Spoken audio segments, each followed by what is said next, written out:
Okay, well, first of all, thank you for being here. I know we had some technical difficulties to start, but we figuring it out, and we're going to still make this happen, and hopefully have a great conversation. Well, I know we're having a great conversation because we have three wonderful educators with us today that have a long storied career and have just been amazing, and of course have developed some great students throughout the years. We have Dianne Brumley. So, and we also have Denise Eaton and Joe Scurlock Dillard. So thank you very much for being here and for joining us. They're all part of our educational team with Perform America. And we've been able to work with some of them and we're going to present some more opportunities and share some opportunities a little later as to how we can get more of everyone involved and get them out to your schools and to your programs to help out in some of the things that we're planning to do in the future. So this whole session is about talking about clinicians, talking about what these ladies do in schools and what they've experienced throughout their years of teaching. So the title of the whole session is called Clinicians, and why, who, and when.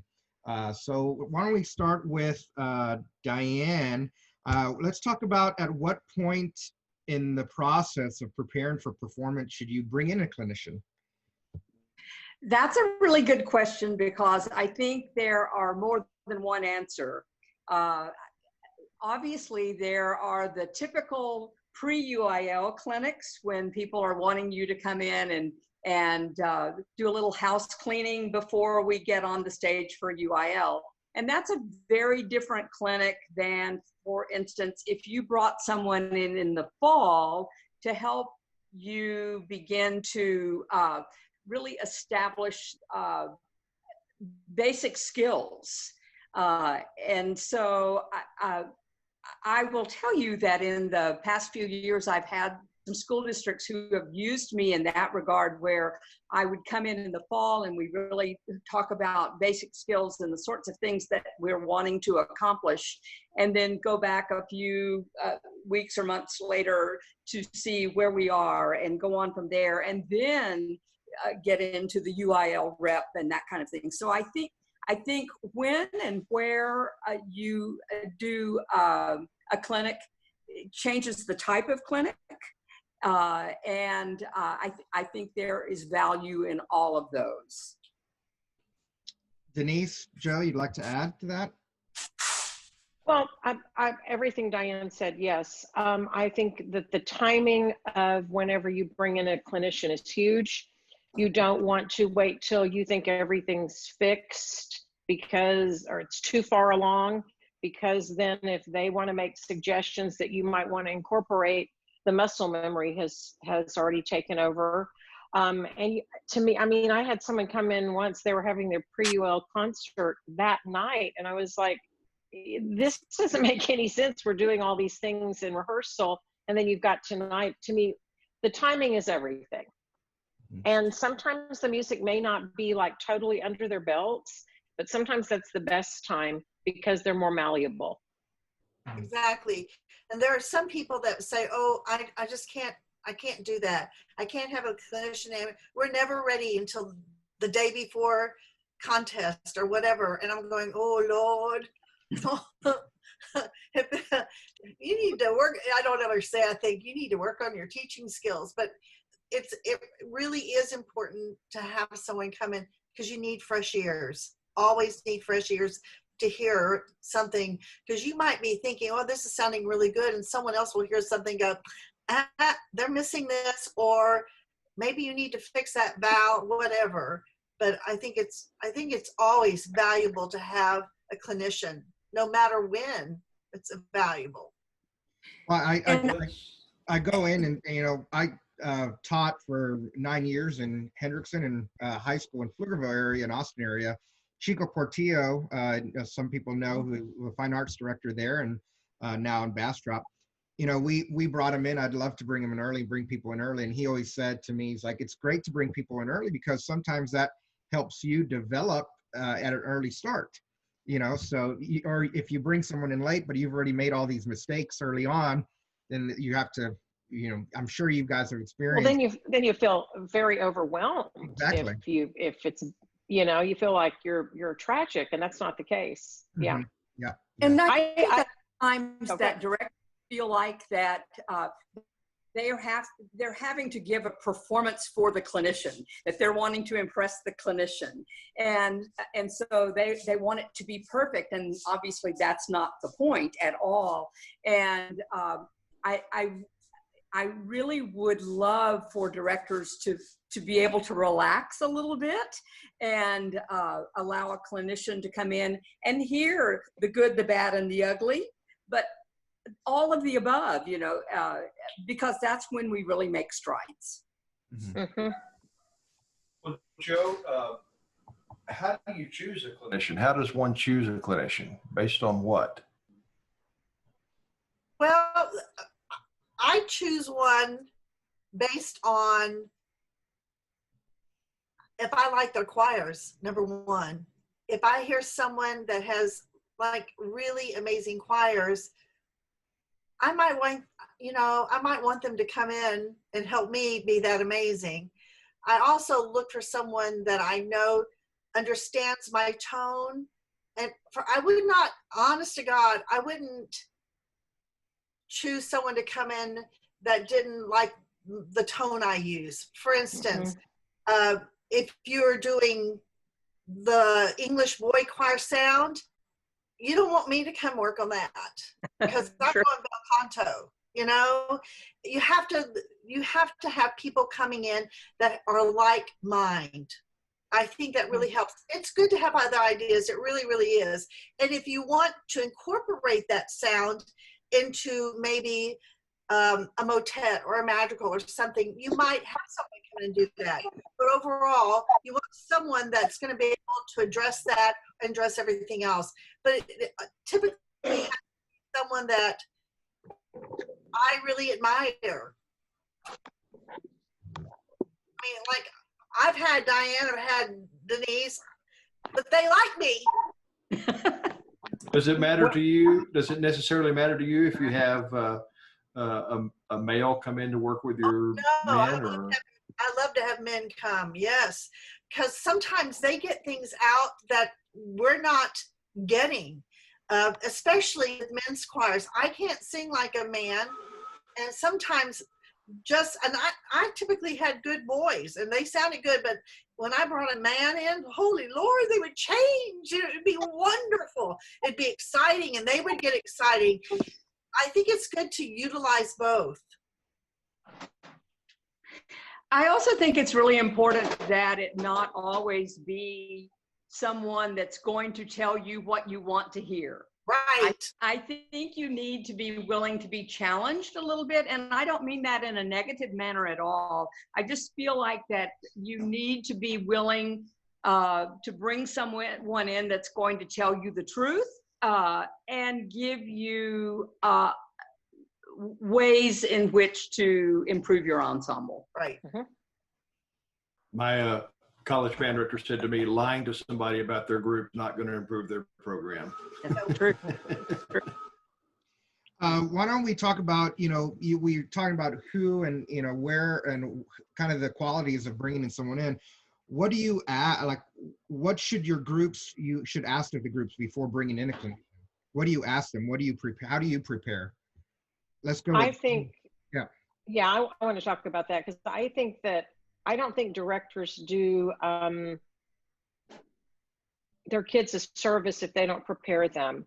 The kids need to understand their function, and their function is to learn and to do whatever is asked of them. And I think you can practice for that just like you practice before a concert. You know how you practice moving on the risers to go from one song to another, and you don't talk. You say the same thing. You say, no, you're not going to stop and talk. If this person, and they're a guest, and you want to try to show off for them, but you want to try to do what they're asking you to do. I think it's a total waste of time to read someone's bio. You're paying money for them to clinic your choir. They should have an idea that you respect them, and that's why you're bringing them in, and just get to work. That's what they're there for. I agree. When you introduce, you guys say, I'm bringing them in because they're an expert on this, this, and this, period. So they know that you respect that person and that you're probably going to use a lot of their ideas. And I'm going to tell a real bad story right now. I had someone say, this is Joe Scurlock Dillard, and left. They didn't know who I was and what I was doing there. And she went into her office and I followed her and I said, what are you doing? She goes, well, I've got work to do. They'll like you. And I went, oh, you're missing the point. I've had that happen well. Yeah. And along those lines, I think it's important to record any clinics you have, because so that you're engaging in the moment, but a lot of times you might write something in your score and maybe you're just not hearing something. Then you go back and you listen to the clinic and you go, how in the world did they not address that and that and that as well? Right. It's just good. But I'm a big proponent of recording. Right. I agree. Do you ever feel Go that, ahead. when you bring someone in, maybe you bring two clinicians in close to each other, but maybe one as a technician and then one as a musician. Like I know a lot of times when I was teaching and I've heard other teachers say, well, I know that person, they're a great technician or they're a great musician. So I bring them in at different times, or, how do you want to speak on that? Why don't we go with Dianne first? Depends. I think that's a very wise way to bring in a clinician if there's something specific that you want a clinician to address and that's their forte, that they're going to come in and turn that phrase just the way you want that phrase to be turned, or they're going to come in and their ears don't miss anything technical. I do think that those are different kinds of clinics and different kinds of clinicians. I do think that you can over clinic. I have known some directors who bring in clinician after clinician after clinician, and the students become confused. They don't know who the teacher is anymore. Exactly, and the same thing that Joe and Denise said. I've had directors who would walk out of the room and go to their office to work on their paperwork. Those kinds of things. So I think when you bring in too many clinicians, the message gets very muddled. And along those lines too, there's nothing wrong with like let's just say, I feel like I know the music of Didi Dusson very well.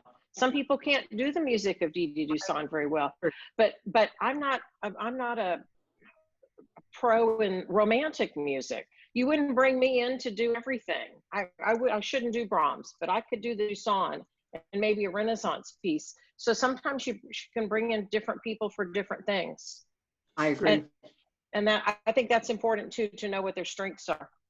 And at that point, do you think the teacher should also be prepared to ask the clinician, this is what I want?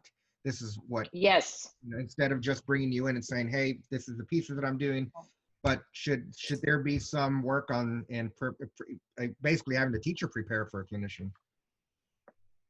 Denise, you want to talk about that? Well, I like teachers. They send me their music, and I always ask for. I've lately in the last couple of years asked for a recording a week before, and I said I know it's not going to be perfect, but then I know exactly what I can hit on and what I need to hit on in the music they want me to work on.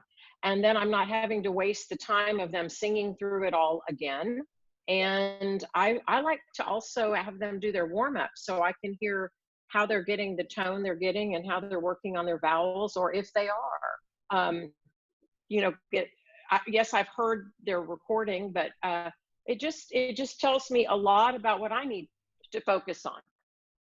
And then I try to find one thing that can kind of be the thread for at least 2 songs, because you can never get through 3 songs unless it's a long clinic, but you can at least get through 2 songs. Can I speak to 2 of those things, please? Yes, sure. I'm done. One thing, and this seems so obvious, send me the music, please.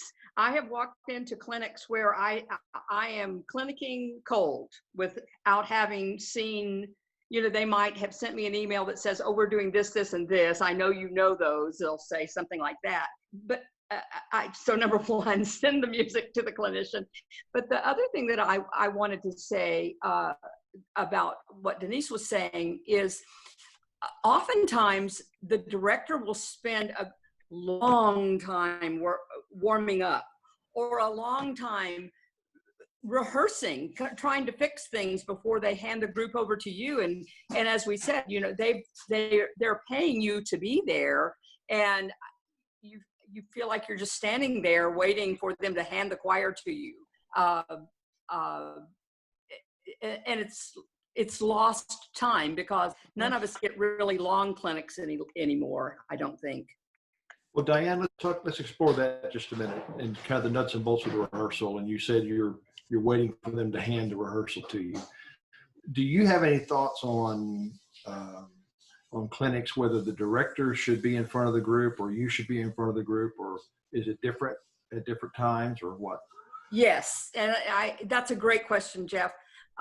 In the last 2 or 3 years, and I've got to tell you that I got this from our band colleagues. I think our band colleagues oftentimes will bring in a clinician, for instance, I'll talk about Eddie Green. And Mr. Green does not stand in front of the ensemble. He stands to the side of the ensemble and coaches both the musicians and the conductor. And that intrigued me. And so for the last couple of years, I have tried that in some of my clinics, and I've warned the directors ahead of time that I would like to do that. And most directors are willing for that to happen. And you would be amazed at how much can be gotten done in that type of a clinic.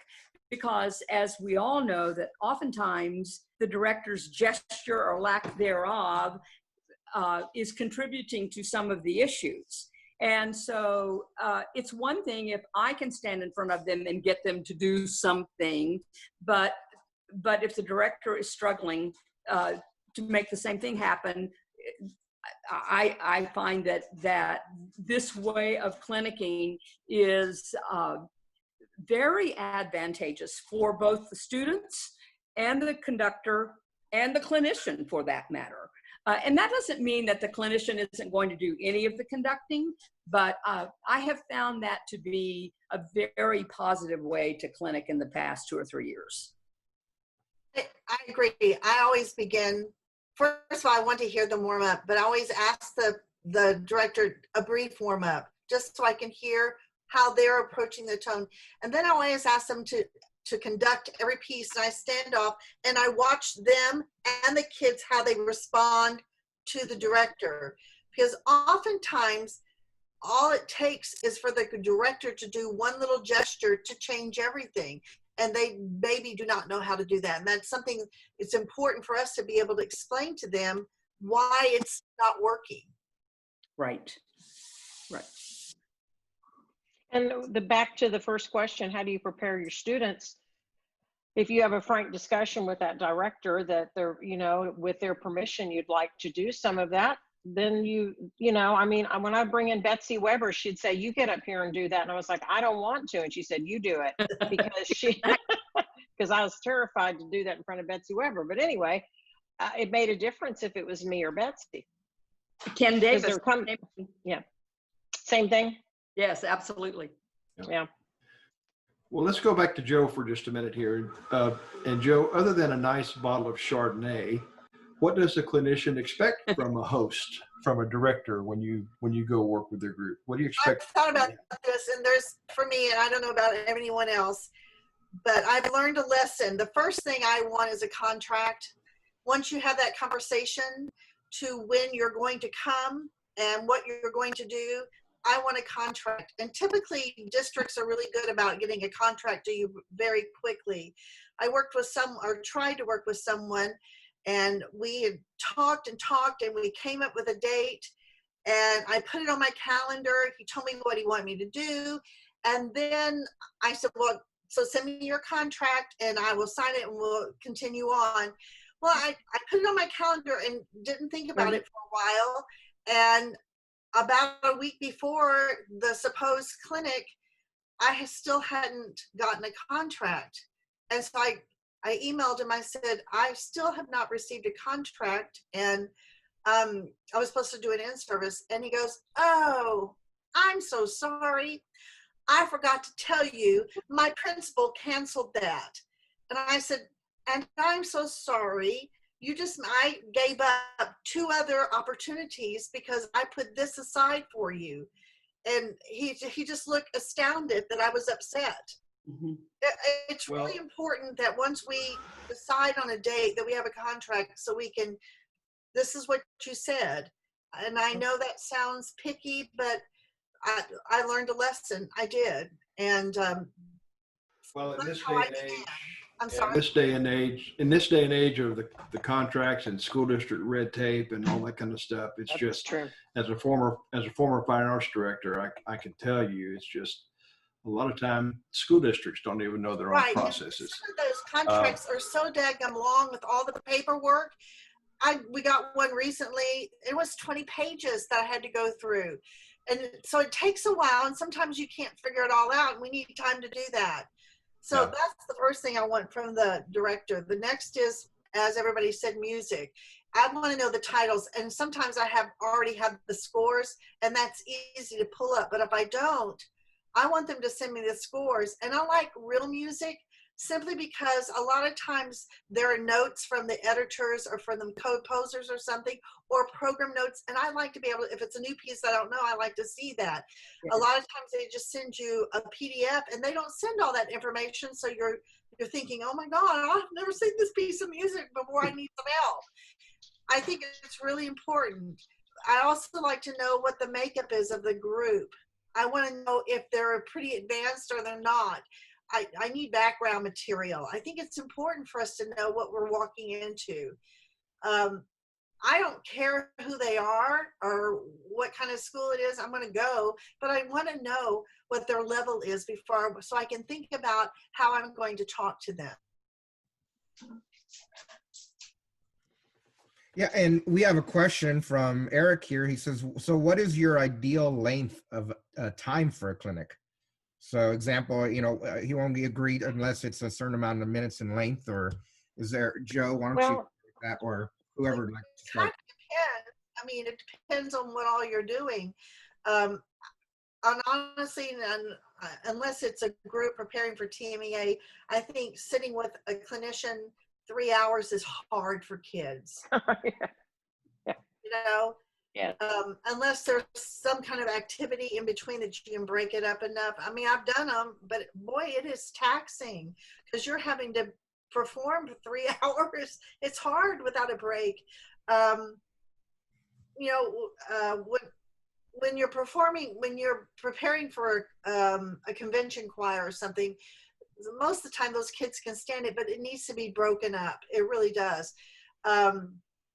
But if you're doing it in a classroom, and a lot of people have you just come in for a classroom, you have to think fast and you have to go fast. It really is up to the director and what their time limits are. I like clinics that, and depending on how much music I'm doing, an hour to hour and a half, Mm-hmm. I was going to say 2 hours is a nice amount of time. Yeah, if you're doing 3 pieces or and stuff.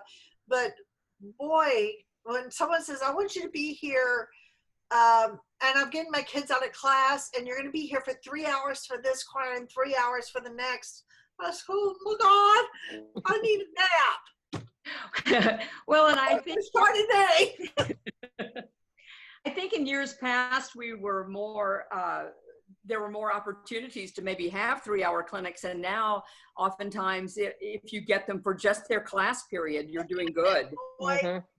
And they're having to pull some out of this class that doesn't meet at the same time. So you have to be willing to pace well. Right. And if it's a 50-minute class, that's when you go to the director and say, exactly, what is it that you need me to do? And what song is the most important song? Right. So we can. And maybe then that that thread that we were talking about can transfer. Right. And that's why if you listen to some recordings, I like to just make notes. And if we don't get to the song, I'll say, here are some of the things I heard in the recording and in conjunction to what we've talked about. Yeah, it's a great idea. Well, Can I talk Go ahead. Yeah. Go ahead.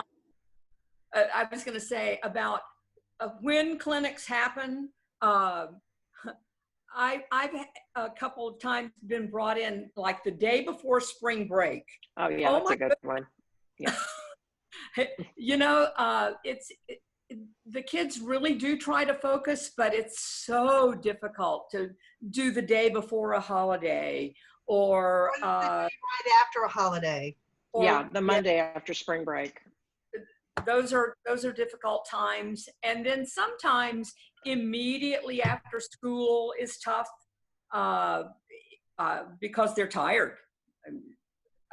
But certainly we can make that work. But I will say that right before or right after a holiday can be a little tricky. So talking about the kind of preparing for the performance, I know a lot of teachers bring in, I have to bring this person in because we're going to ACDA, we're going to TMEA, we're preparing for these things. And a lot of people's, you know, that's what they worry about. But is there other times that they should bring someone in? I mean, not rather than just this, they're preparing for this specific performance. Why don't we start with Joe on that question? You know, I think any time is good, especially if you have certain things you want to work on. I've done a whole lot in the fall on tone. And I have people that ask me to come and just talk through text with kids about, and it can be anytime, Christmas, anytime, just talk about how to approach this text. I mean, I love that kind of stuff. You know, it brings out my theater background. I love that because I'm all about the text. But I think the only time I really don't want to do a clinic is for pop show. Sorry. Me too.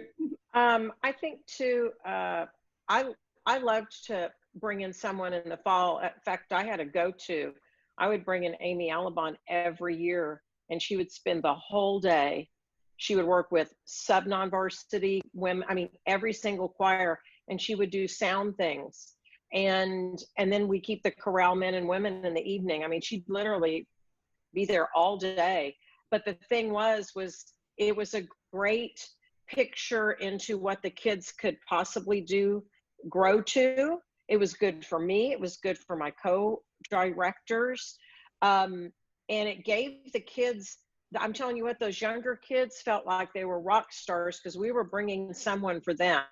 And it wasn't for a concert or anything, just someone to come work with them, and they loved it. So the same thing can happen too if you have a really good voice teacher that can do a master class with your kids. Right. They love that. They feel very special. And I mean, the sub non-varsity girls, they're the sub non-varsity girls, but they still need love and care too.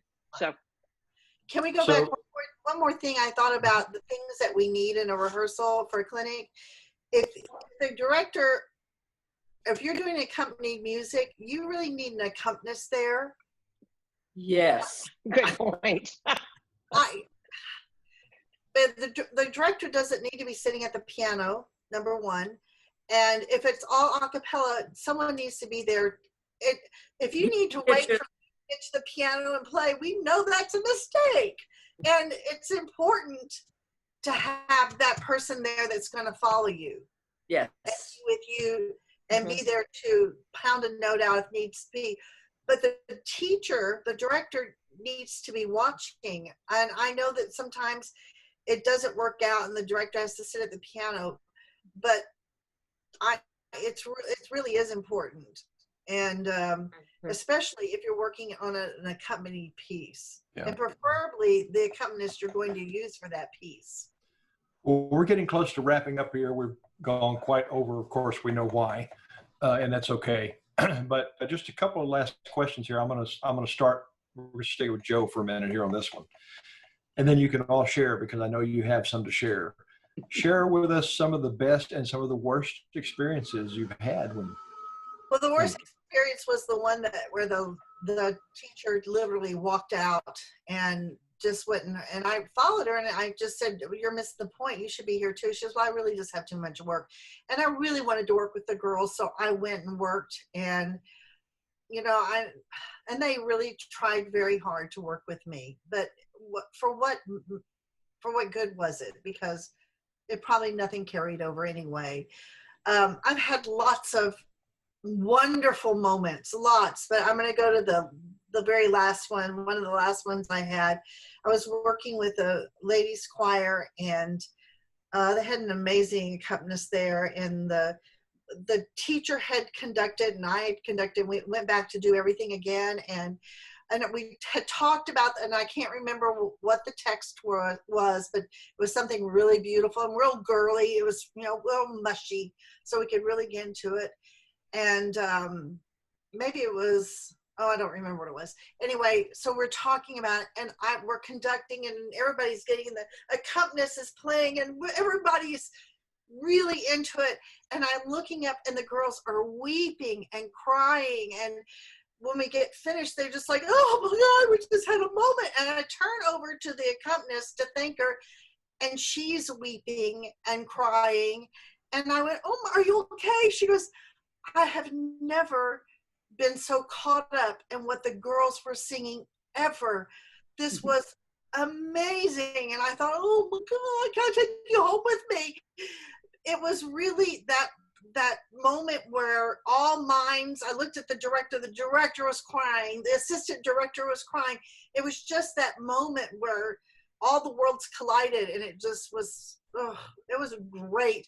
And I've had moments like that with my kids, but not that emotional. And it was really beautiful. Denise, you want to share a best and worst? I was really trying to think. I had one where the kids would not stop talking. Oh, and Yes. I just was going, I would turn to the director and go, well, why am I here? And the director didn't seem to think that any of it was a problem. And so I just kind of brought it down to their level, and I just waited, and it was not pleasant, because I don't like to discipline. I mean, but I trained my kids what it was going to be like to have a guest director. And I would say my least favorite things, I've had so many great clinics. I just love them because kids try. When kids try, I don't care if they're fabulous or not. If they're trying, I love them. I mean, I'll pull out every trick in the bag that I have to try to get better if they're trying. If they're engaged, it's a win-win to me. But when a director turns to you throughout the clinic and says, I say that to them all the time. I say that to them. Have you heard that all the time? And they say that, and I just go, oh God, it's exhausting. So many great ones. Talking and not being prepared is the least favorite thing. I'm always honored to be in anybody's classroom. Really. We're not there to teach notes, by the way. No? No. Okay. Dianne? Well, to take up where Denise just now left off, I am always honored to be asked to go and stand in front of someone's ensemble. And I can tell you that there have been times that I've thought, oh my goodness, why am I here? And teaching notes. And as Joe just said, you know, we're not there to teach notes, but if they can't sing the notes, that's what you need to be doing. And I can think of times like that when I just thought, oh my gosh, why am I here? And then some precious child will come up to you afterwards and say, Mrs. Brumley, this is just the best rehearsal we've ever had, or something like that. And you think, okay, maybe that's why we're here. So even the ones that don't go as well or aren't as prepared as you would hope that they might be, I think that there's an opportunity to make a difference. And then, like Joe and Denise have said, I mean, there have just been mountaintop moments that I will take with me for the rest of my life, of people who have allowed me to stand in front of their ensemble and have an experience with them. And so while I like the mountaintop moments the most, I think that even the quote unquote worst experiences can be meaningful. Now, sometimes just getting a vowel consistent is the most exciting thing Huge. ever. Huge. Yeah. Why don't we, to kind of share some advice to the younger, teachers out there about collaborating with, if you're a head director, collaborating also with relying on your assistants to, sometimes we would have the assistants out if they have an assistant, of course, but listen in and working with the group and maybe share some groups, and also collaborating with other teachers like the band director, the theater director, things like that to help the whole fine arts be engaged and work together. Because I remember teaching in our band program, we would have the choir director come out and we would sing a lot just to help the kids internalize pitch and all. Also, when we had things where we would have to have, say, diction, we'd bring in the choir director, and it would always be a great experience for the kids. So Dianne, why don't you start, since you have a son that's a band director there? You have a son that's a band director. And I've got to tell you, I think when we all do well, it's good for all of us. Mm-hmm. And I really do wish that we, and I don't think this is a pipe dream, I really do wish that we would collaborate across the art forms more. And as we come out of this time that we're in right now, we are going to need each other more than we've ever needed each other. And I think the opportunity for the band director to come into the choral ensemble rehearsal and go, I heard this and it was really great, or for the choral person to go into the band rehearsal or the orchestra rehearsal and say, I heard this. Maybe this is something that I can offer to you. But the collaboration and the respect, I would love to see a respect across the art forms. At Spring High School, we did so much together. It was ridiculous. I mean, I can think of 6 things off the top of my head that we did together. But the main thing was I would always bring in the percussion, Rick Rodriguez. If I was doing anything rhythmic, I mean, right at the onset, I mean, I had my Adams metronome going, but Rick would come in and he would say, have you ever done this? And I'd go, no.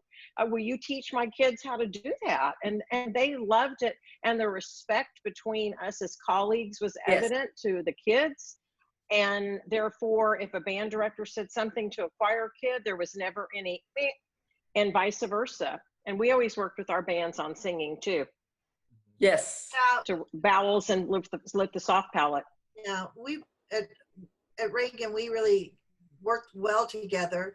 One time, Sixto, the orchestra director, doing the orchestral version of Eric Whitacre's Sleep. Yeah, it was Sleep. Mm-hmm. And he goes, I want you to come and clinic the kids. I went, me? He goes, yeah. I went, all right. And I know why he wanted me to do that, because they're just playing. They're not looking at the text. Right. So I talked about what was happening in the music and conducting them. I said, here, the choir would be singing this. This is the text that goes with this section of the music. And it was like these little light bulbs were going off in the orchestras and all the string players. It was really moving.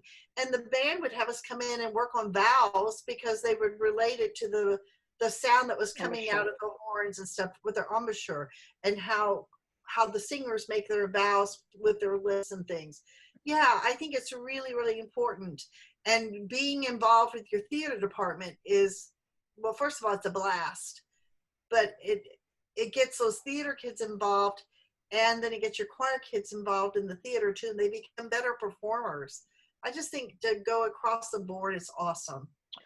You know, I clinicked the Chesnikoff, I can't think of the title. There's a band transcription. Huh? Salvation is created.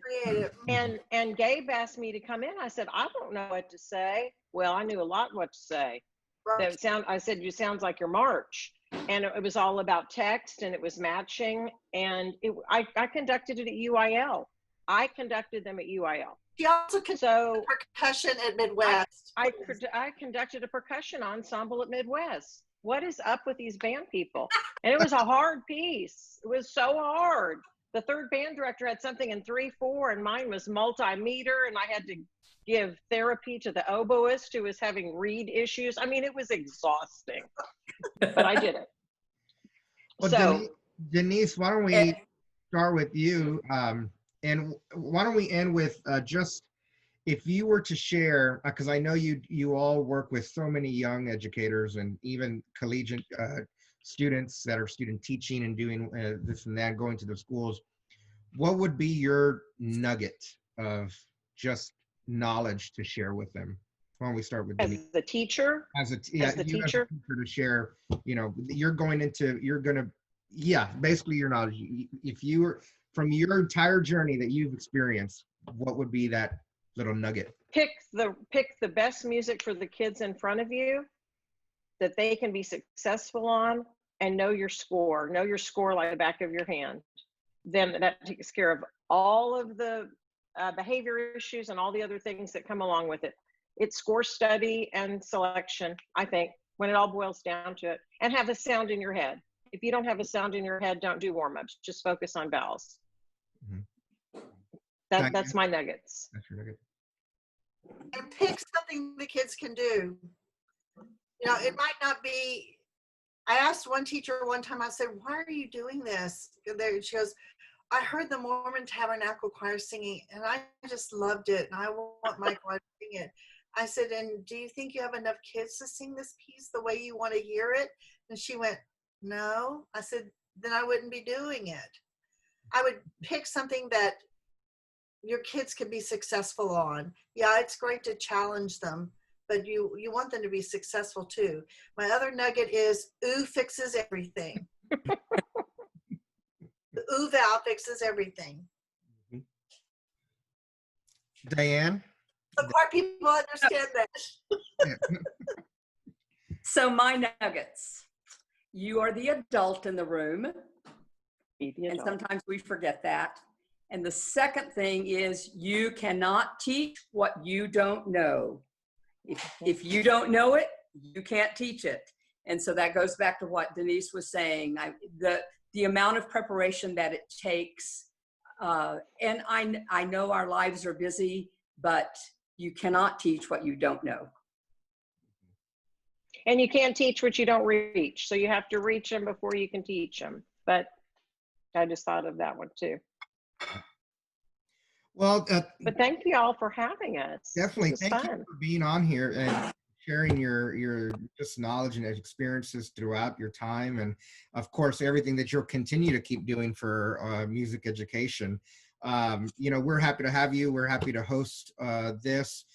Perform America, again, is we're a company that, of course, and a lot of the things that we do is travel and set up groups to go do travel, but we also pride ourselves on the educational aspect of what we do with bringing in clinicians and sharing things where, with directors, where sometimes we can offer taking care of some travel, taking care of accommodations, and we can offer that. And we just want to continue to do more of that with our educational team and artistic team that we have on our website, if you ever want to come and view who we have on our team. And of course, the three of you ladies are fantastic. We're honored to have you to be a part of the Perform America team. So thank you very much for that. Eddie, can I say to you that I am most honored to be associated with you, and I have great admiration for your respect for the educational process and bringing that into the way you approach ensembles and their travel and their clinics. Bravo to you.